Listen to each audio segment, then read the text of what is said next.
Good morning बच्चों। हिंदी की online class में सभी बच्चों का स्वागत है। मैं मनोज मुदगल हिंदी के नेक्स्ट टॉपिक के साथ आप सबके सामने उपस्थित हूँ। जैसा कि हमारा जो टॉपिक चल रहा था वो कारक का चल रहा था। कारक के 3 टॉपिक हमारे कंप्लीट हो चुके थे। आज हम 2 टॉपिकों के बारे में पढ़ेंगे कारक के, एक तो संप्रदान कारक और एक अधिकरण कारक। तो आप बच्चों को केवल इसके बारे में थोड़ा सा समझना है और आसानी से आप बच्चे इसको पहचान सकेंगे कि कहाँ पर संप्रदान कारक है और कहाँ पर आपका अपादान कारक है। क्लियर? तो हम आगे अपने बिंदुओं पर बढ़ते हुए आपको समझाने का प्रयास करते हैं। सबसे पहले जो कारक आता है वो आपका आता है संप्रदान कारक। पहला कारक कौन सा है? संप्रदान कारक। अगर संप्रदान कारक को देखा जाए तो संप्रदान का अर्थ होता है, देखिए, संप्रदान का अर्थ होता है देना। संप्रदान का अर्थ क्या होता है? देना। यानी जहाँ पर देने का भाव होगा वहाँ पर आपका संप्रदान कारक होगा। इसके अलावा अगर हम देखें तो इसकी परिभाषा जो होती है और इसके परसर्ग जो होते हैं वो कौन कौन से होते हैं, किस तरह से हम सेंटेंस में पहचानेंगे या वाक्य के अंदर किस तरह से पहचान करेंगे कि यहाँ पर हमारा जो कारक है वो कौन सा कारक है। तो आप बच्चों को केवल मेरी बातों को ध्यान से समझना है, सुनना है और आप आसानी से इस चीज़ को क्लियर कर पाएंगे कि कारक को किस तरह से हमें वाक्य के अंदर पहचानना है। संप्रदान कारक बहुत सिंपल कारक है। तो देखिए, सबसे पहले इसका परसर्ग देखा जाए तो इसका परसर्ग जो आता है वो के लिए आता है। यानी अधिकांशतः या तो आपको वो संज्ञा किसी संज्ञा शब्द के साथ के लिए मिलेगा, तब आप आसानी से पहचान सकते हैं कि यहाँ पर आपका संप्रदान कारक होगा। कई बार क्या होता है, को विभक्ति चिन्ह भी मिलता है जो कि कर्म का होता है। के लिए के साथ साथ को विभक्ति चिन्ह भी मिलता है, तो ये परसर्ग भी आपको मिल सकता है। तब आपको अर्थ के अनुसार देखना है। मैं आपको समझाऊंगा, आपके क्लियर समझ में आएगा। देखिए, सबसे पहले इसकी परिभाषा देखें तो इसकी परिभाषा क्या बनती है कि जिस संज्ञा रूप से क्रिया के प्रयोजन, देखिए 2 शब्द लिखें, प्रयोजन अथवा उद्देश्य का बोध होता है, उस संज्ञा रूप में संप्रदान कारक होता है। यानी अगर हमें ये पता लग जाए कि क्रिया किस उद्देश्य से हो रही है, तो उस संज्ञा, जिस संज्ञा रूप से हमें ये पता लगे कि क्रिया जो है या काम जो है वो इस उद्देश्य या इस प्रयोजन से हो रहा है, तो वहाँ पर आपका कौन सा कारक होगा? संप्रदान कारक होगा। क्लियर? देखिए, संज्ञा के जिस रूप से क्रिया के प्रयोजन या उद्देश्य का बोध होता है, संज्ञा के उस रूप को हम क्या कहते हैं? कौन सा रूप कहते हैं? संप्रदान कारक। यानी उसके अंदर जो होती है वो कौन सा कारक आता है, वो संज्ञा को किस रूप में बदला गया, कौन सी विभक्ति लगाई गई, चतुर्थी विभक्ति या संप्रदान कारक। अगर हम एग्जाम्पल से इसको समझने का प्रयास करें तो देखिए, मैंने लिखा पिताजी ने मेरे लिए साइकिल खरीदी। क्या खरीदी? साइकिल। मैंने लिखा है यहाँ पिताजी ने। पिताजी क्या काम कर रहे हैं? खरीदने का काम कर रहे हैं। देखिए बच्चों, मैंने आपको जब कर्ता कारक बताया था तो उसमें बताया था यदि ने परसर्ग आएगा तो स्वाभाविक है जो आपकी क्रिया होगी वो भूतकाल में होगी। तो आप इस चीज़ को तो बिल्कुल गांठ बांध लेना, क्योंकि काल की पहचान करते समय आपको यही चीज़ ध्यान रखनी है। अगर किसी सेंटेंस के अंदर ने परसर्ग आ जाता है तो भूतकाल ऑटोमेटिक क्रिया आपकी ऑटोमेटिक भूतकाल में हो जाएगी। ठीक है ना? बिना भूतकाल के ने परसर्ग नहीं लगेगा। अब देखिए, पिताजी काम करने वाले हो गए। पिताजी क्या काम कर रहे हैं? खरीदने का काम कर रहे हैं। अब ये खरीदने की क्रिया किसके लिए हो रही है? किसके लिए ये कार्य किया जा रहा है? किस प्रयोजन से ये कार्य किया जा रहा है? तो हम देखें, मेरे लिए। किसके लिए हो रही है? मेरे लिए। यानी हम देख रहे हैं कि क्रिया किसके लिए संपन्न की जा रही है, क्रिया जो हो रही है वो किसके लिए हो रही है, कार्य जो हो रहा है वो किसके लिए हो रहा है, किस उद्देश्य से या किस प्रयोजन से हो रहा है। तो यहाँ देखें, ये कार्य जो है साइकिल को खरीदने का जो कार्य है वो किसके लिए हो रहा है? मेरे लिए हो रहा है। किसके लिए हो रहा है? मेरे लिए। तो यहाँ पर हम देखें मेरे लिए, तो लिए आने के कारण विभक्ति चिन्ह आ गया। ठीक है ना? तो इस संज्ञा रूप में जो आपका कारक होगा वो कौन सा कारक होगा? संप्रदान कारक। कौन सा कारक होगा?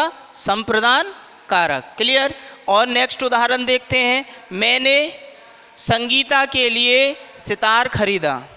अब देखिए, मैं जो हूँ, मैंने ने आ रहा है ना? खरीदा भूतकाल की क्रिया हो गई ना। अब मैं कह रहा हूँ मैंने संगीता के लिए, किसके लिए? संगीता के लिए क्या किया? खरीदा है। क्या खरीदा है? सितार खरीदा है। सितार खरीदा है। सितार को खरीदने का जो कार्य मैं कर रहा हूँ वो किसके लिए कर रहा हूँ? यानी मेरी जो क्रिया है वो किसके लिए हो रही है, किस प्रयोजन के लिए हो रही है, किस उद्देश्य के लिए हो रही है? तो मैंने यहाँ पर ये कार्य जो किया है वो किसके लिए किया है? संगीता के लिए किया है। तो संगीता के लिए करने के कारण संगीता जो संज्ञा शब्द है जिसके साथ के लिए विभक्ति चिन्ह आया है या परसर्ग आया है, उसमें आपका कौन सा कारक होगा? संप्रदान कारक। क्लियर? अगर आपसे मान लीजिए इसी वाक्य में पूछ लेता है कि इस वाक्य में कौन सा काल है, तो मैंने आपको बताया ने परसर्ग जो कि कर्ता कारक होता है, ने परसर्ग अगर मान लीजिए कर्ता के साथ आता है तो वहाँ पर बच्चों कौन सा काल होता है? भूत काल। क्लियर? ये स्पष्ट आपको दिमाग में फिट कर लेना है कि ने परसर्ग आने पर भूतकाल करना है और कहीं नहीं जाना है। क्लियर? अगला उदाहरण देखते हैं। माने, किसने? माने छोटू के लिए। किसके लिए? छोटू के लिए। माने जो है वो छोटू के लिए, किसके लिए काम किया है? छोटू के लिए। क्या बनाने का काम किया है? देखिए छोटू के लिए क्या कर रही है वो काम? तो देखिए खाना बना रही है। क्या कर रही है? खाना बना रही है। किसके लिए बना रही है? छोटू के लिए। तो जिसके लिए काम हो रहा है उसमें आपका संप्रदान कारक हो जाएगा। किस प्रयोजन के लिए हम वो काम कर रहे हैं वहाँ पर आपका कौन सा कारक हो जाएगा? संप्रदान कारक। ठीक है, तो यहाँ पर देखें हम छोटू के लिए काम हो रहा है तो इसमें आपका संप्रदान कारक होगा। क्लियर? इसके बाद हम देखें कि वह व्यापार के लिए विदेश गया। जाने का काम कर रहा है, वे जाने का काम कर रहा है। कहाँ जा रहा है? विदेश जा रहा है। ठीक है, विदेश जा रहा है, लेकिन क्यों जा रहा है? किस प्रयोजन के लिए जा रहा है? व्यापार करने के प्रयोजन के लिए। किस उद्देश्य से जा रहा है? व्यापार के उद्देश्य से जा रहा है। तो यहाँ पर हमारा कौन सा कारक होगा? संप्रदान कारक। आया समझ में सभी बच्चों के? तो मैंने 4 उदाहरणों में आपको बताया। इसके बाद हम आगे देखते हैं कि जब भी प्रयोजन आएगा या उद्देश्य को स्पष्ट करेगा तो जिसके लिए काम होगा यानी क्रिया जिसके लिए संपन्न की जाती है वहाँ पर आपका बच्चों कौन सा कारक होता है? संप्रदान कारक। जैसे मैं कहूँ कि मेरे लिए पिताजी फल लाए, तो फल लाने का काम किसके लिए हो रहा है? मेरे लिए हो रहा है। मेरे लिए पिताजी ही बहुत कष्ट सहन करते हैं, तो कष्ट सहन किसके लिए कर रहे हैं? मेरे लिए कर रहे हैं, है ना? तो बच्चों ऐसी स्थिति में हमको कौन सा कारक करना है? संप्रदान कारक। क्लियर? इसके बाद नेक्स्ट चीज़ हम देखें। इसके बाद आता है नियम नंबर 2। मान लीजिए कई बार क्या होता है, क्रिया का प्रयोग हम संज्ञा के रूप में कर देते हैं।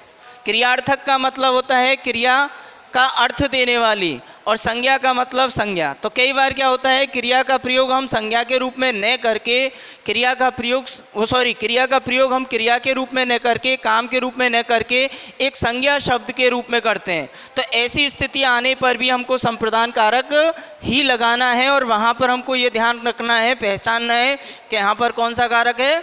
संप्रदान कारक। देखिए एग्जाम्पल से मैं आपको बस समझाने का प्रयास करता हूँ कि मैंने लिखा वे घूमने के लिए विदेश गए। विदेश जाने का काम हो रहा है। जाने का काम क्यों हो रहा है?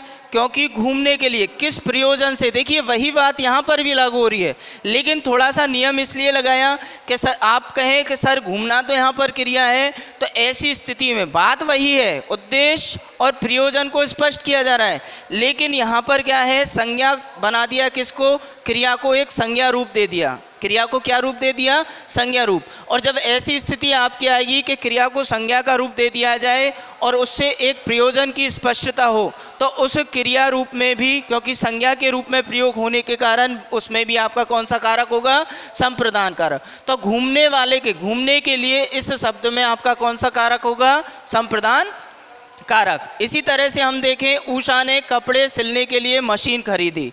अब मशीन खरीदने का प्रयोजन क्या था? उद्देश्य क्या था? सिलने का। उद्देश्य क्या था? सिलने का। क्या सिलने का? कपड़ा सिलने का। तो कपड़ा यहाँ पर आपका कर्म होगा, लेकिन सिलना जो क्रिया है वो क्रिया न होकर यहाँ पर आपकी क्या है? एक संज्ञा शब्द है। क्या शब्द है?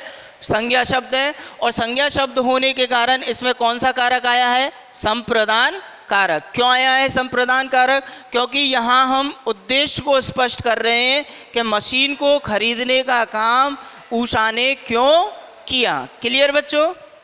इसके बाद हम देखें नियम नंबर 3। आप सदैव ध्यान रखना, जब भी देने का अर्थ आएगा, जब भी देने का अर्थ आएगा या क्रिया जो देना क्रिया आएगी, तो उस क्रिया के योग में हमेशा जो है वो आपका कौन सा कारक होगा? संप्रदान कारक। वहाँ विभक्ति भले ही आपकी को हो सकती है, विभक्ति क्या हो सकती है?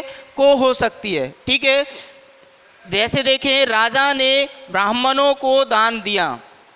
राजा जो है वो देने का काम कर रहा है, और राजा किसको दे रहा है? ब्राह्मणों को दे रहा है। क्या दे रहा है? दान दे रहा है। तो दान शब्द तो आपका कर्म होगा, लेकिन किसको दे रहा है?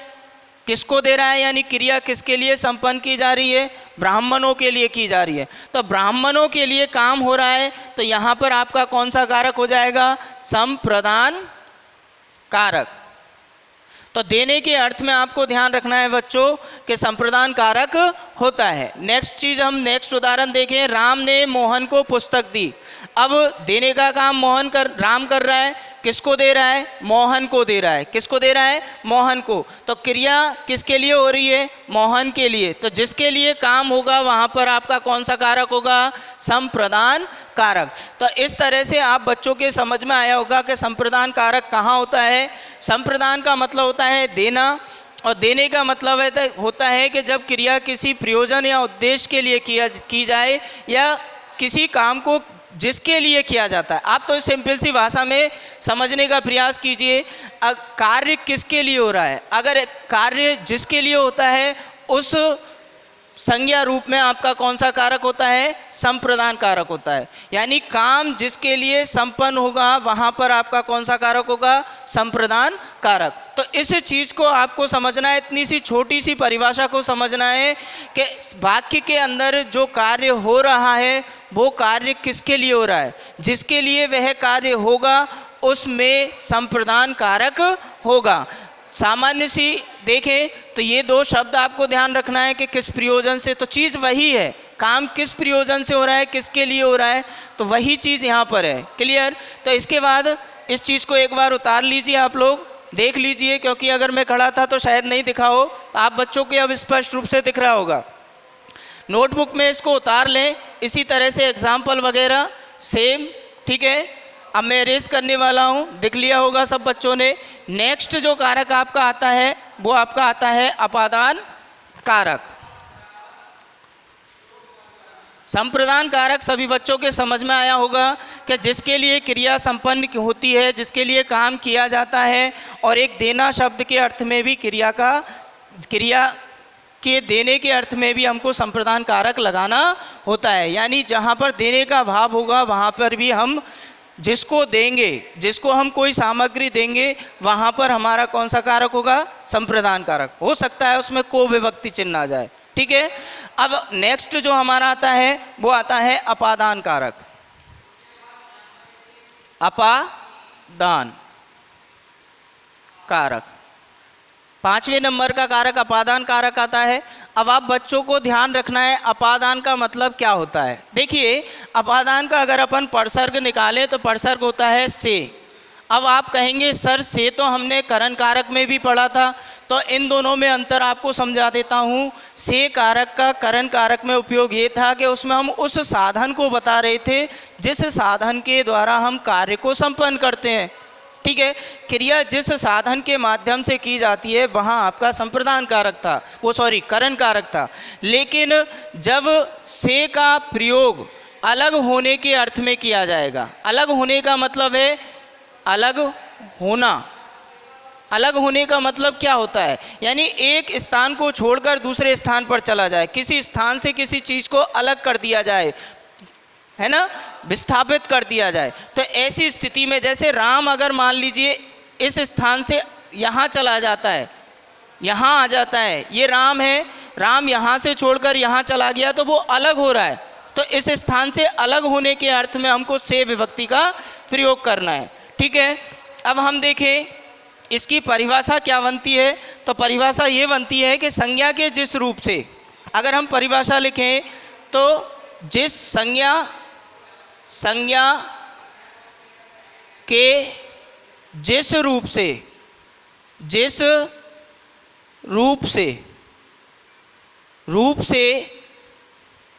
स्थान परिवर्तन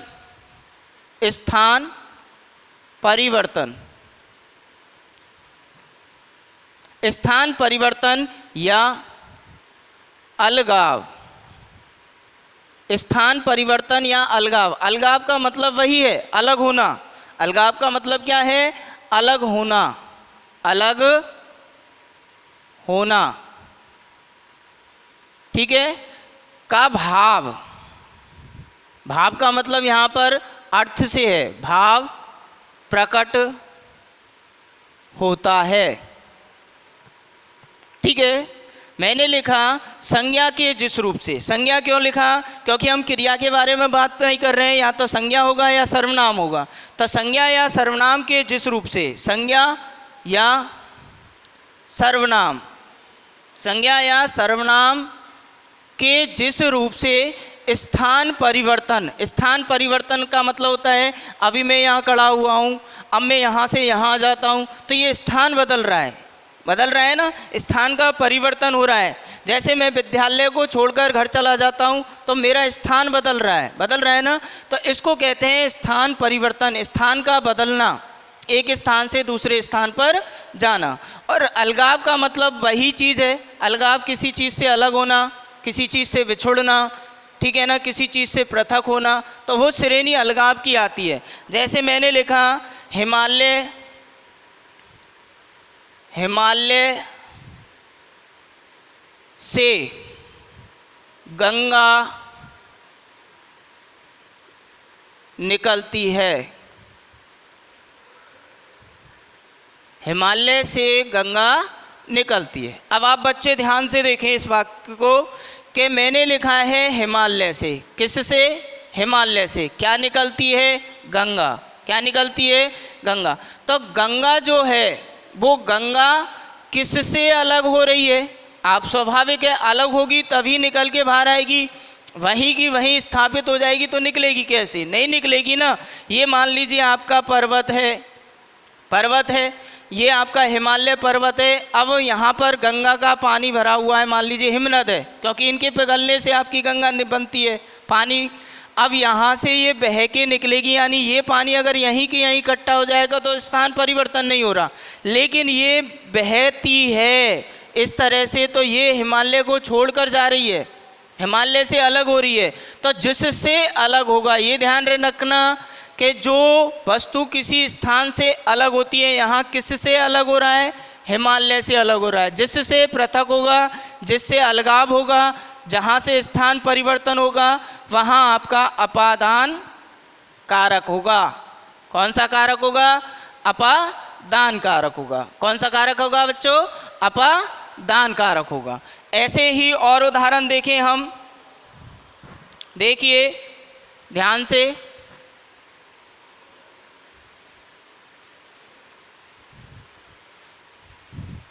मैंने लिखा वह दशहरे से ये देखिए, इनको छोड़िए, पहले वृक्ष से पत्ते गिरते हैं। मैंने लिखा वृक्ष से, किससे पत्ते गिर रहे हैं? वृक्ष से। वृक्ष से पत्ते गिरते हैं। अब आप बच्चे थोड़ा सा समझा देता हूँ। पत्ते गिर रहे हैं, मैंने एक पेड़ बना दिया, देखिए पेड़ बना दिया, इसमें पेड़ के अंदर ढेर सारे पत्ते हैं, है कि नहीं है? अब जब तक इसमें स्थायी रूप से हैं तो स्थान परिवर्तन नहीं हो रहा है, लेकिन मैंने यहाँ पर लिखा है पेड़ से पत्ते गिर रहे हैं। अब देखिए पत्ते गिर रहे हैं, टपक रहे हैं, तो ये पत्तों का गिरना किसको प्रकट कर रहा है? पृथक होने को प्रकट कर रहा है, अलग होने को प्रकट कर रहा है ना। तो जिस स्थान से कोई चीज़ पृथक होगी, अलग होगी, उसमें आपका कौन सा कारक होगा? संप्रदान कारक होगा। कौन सा कारक होगा? संप्रदान कारक। यहाँ पर पेड़ों से क्या गिर रहे हैं? पत्ते गिर रहे हैं, अलग हो रहे हैं, यानी अपनी मूल जड़ को छोड़कर जा रहे हैं। तो ऐसी स्थिति में जिससे वो चीज़ अलग होगी, वहाँ पर आपका कौन सा कारक होगा? अपादान कारक होगा। कौन सा कारक होगा? अपादान। ठीक है, वही भाव हो रहा है। इसी तरह से मैंने लिखा नौका, ये देखिए सेकंड, नौका घाट से उस पार जा रही है। अब नौका जो है वो नौका जो है, जैसे ये नाव है, आपकी नाव है, ये घाट है ना। अब इसी घाट पर अगर ये रहती, स्थित रहती, तो स्थान परिवर्तन नहीं होता, लेकिन ये इसमें से इस घाट से तैरकर इस घाट तक पहुंच रही है ना। अब नौका यहाँ से यहाँ पहुंच गई ना, तो इनका स्थान परिवर्तन हो रहा है ना, स्थान का परिवर्तन, स्थान परिवर्तन मान लो या अलगाव मान लो, एक स्थान से दूसरे स्थान पर जा रही है, अलग हो रही है, इस स्थान से इस स्थान पर जा रही है। तो ऐसी स्थिति में यहाँ पर जिससे अलग होगा, तो यहाँ पर किससे अलग हो रहा है, घाट से अलग हो रहा है, घाट से उसका स्थान बदल रहा है। तो ऐसी स्थिति में घाट में आपका कौन सा कारक होगा, अपादान कारक होगा। कौन सा कारक होगा, अपादान कारक होगा। इसी तरह से मैंने लिखा अपराधी जेल से भाग गया। देखिए नेक्स्ट एग्जाम्पल, अपराधी जो है वो जेल से भागने का काम कर रहा है। मान लीजिए ये जेल है, अब इस जेल के अंदर मान लीजिए कोई अपराधी हैं ये ढेर सारे, है ना। अब अपराधी जब तक जेल के अंदर है तब तक उसका स्थान परिवर्तन नहीं हुआ है, या उसने उस जेल को छोड़ा नहीं है। जेल है ये, और इस जेल में वो जब तक है तब तक तो स्थान परिवर्तन नहीं हो रहा, लेकिन मैंने उस अपराधी को जेल से छुड़ा दिया, भगा दिया। अब उसका स्थान बदल गया।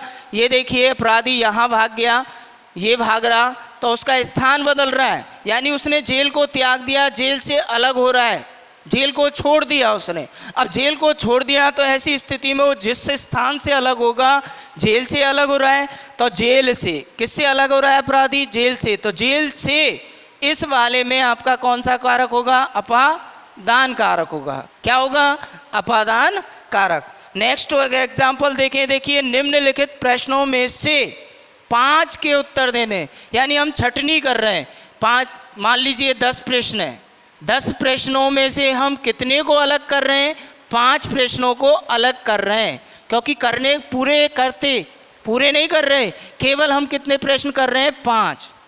कितने कर रहे हैं, 5। तो ऐसी स्थिति में प्रश्नों में से 5, इसमें आपका कौन सा कारक हो जाएगा, अपादान। इसी तरह से देखिए फलों में से 4 ला कर दो, यानी ढेर सारे फल हैं, उन फलों में से मैं 4 को अलग कर रहा हूँ। मान लीजिए ये फल हैं, ढेर सारे फल हैं, है ना फल।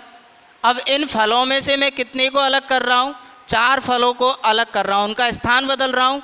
ये फल मैंने 4 अलग कर दिए ना, भाव वही है, यानी अलग होने का भाव दिखा रहा है। तो फलों में से जिससे हम अलग कर रहे हैं, किससे अलग कर रहे हैं, फलों से अलग कर रहे हैं। तो ऐसी स्थिति में फलों में से इसमें आपका कौन सा कारक होगा, अपादान कारक होगा। नेक्स्ट एग्जाम्पल देखें, देखिए वह दशहरे से पहले घर आएगा। देखिए किसी स्थान पर है, वहाँ से उसका स्थान परिवर्तन होगा, बदलेगा, उससे अलग होगा। तो ऐसी स्थिति में जिस समय से पहले शब्द में भी आपको ध्यान रखना है, ये कुछ शब्द हैं, से पहले, से बाद में, है ना, से दूर। ऐसी स्थिति में भी आपको क्या करना है, अपादान कारक का ही प्रयोग करना है। चोर इस द्वार से, अब कहाँ से बाहर जाएगा चोर, मान लीजिए ये द्वार बना दिया, मैं आपके सामने एक द्वार बना देता हूँ, इसको इरेज कर देता हूँ, ठीक है, इसको इरेज कर दिया मैंने। और करने के बाद आपको बताता हूँ, देखिए जैसे मैंने एक द्वार बना दिया, इस द्वार से जो है चोर है। अब ये क्या कह रहा है, देखिए वाक्य को, चोर इस द्वार से बाहर निकल गया। चोर जब तक द्वार में था तब तक स्थिति परिवर्तन नहीं हुई, लेकिन इस द्वार से बाहर निकल गया, यहाँ निकलने का भाव प्रकट कर रहे हैं। अब निकलना यानी स्थान परिवर्तन,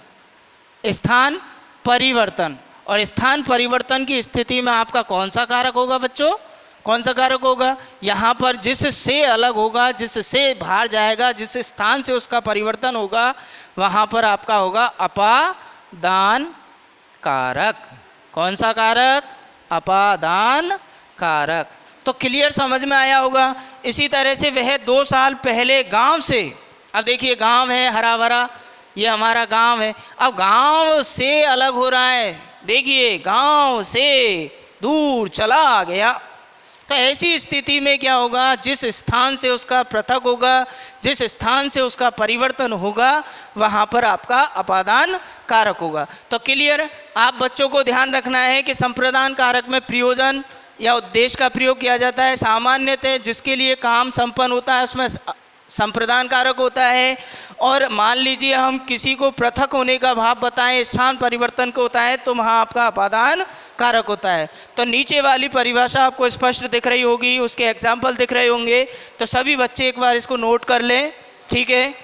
और इस तरह से इन कारकों का अभ्यास करें। इनके जितने भी आप सेंटेंस देख सकते हैं उन सेंटेंसों को निकालने का अभ्यास करें, ठीक है। कोई भी प्रॉब्लम आए तो आप मुझसे पूछ सकते हैं, ठीक है। सामान्य सी चीज़ें आपको ध्यान रखनी है। अगले वीडियो में आप बच्चों से मिला जाएगा, ठीक है। धन्यवाद।